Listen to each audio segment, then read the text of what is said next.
Hey y'all, what is up? It's Allie here with CUSS Running, back at you with another how-to video.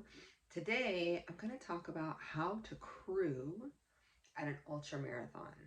And I want to preface this by saying, I think when people get started in ultra marathons, it's almost like they follow like a checklist, right? Like check off your distances and then like, oh, this is what you do at a longer distance, you have a crew. You don't have to have a crew just because you're running 50 miles or 100 miles or beyond. You do not have to have a crew. There are aid stations set up for you. The race is built around you not having a crew, and the race can support you through it.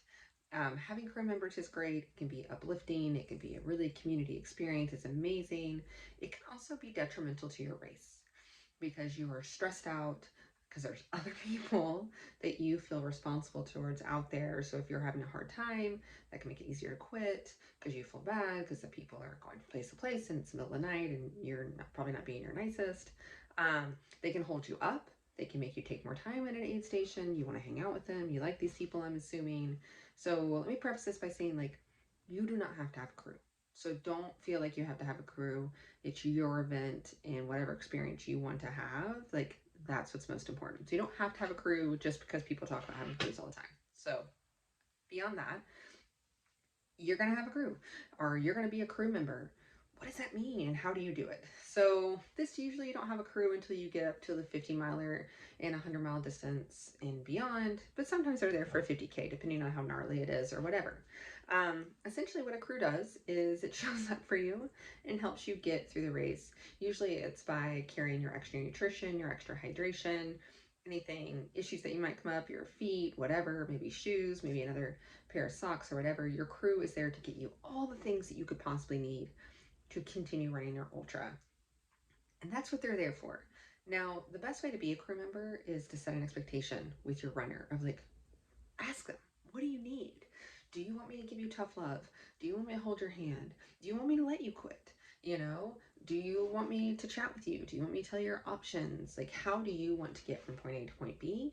And how do you want me to communicate with you? And I think if you can be really clear in that with your runner, that will set you up for success as a crew member. As a crew member, it's super important that you read the race rules.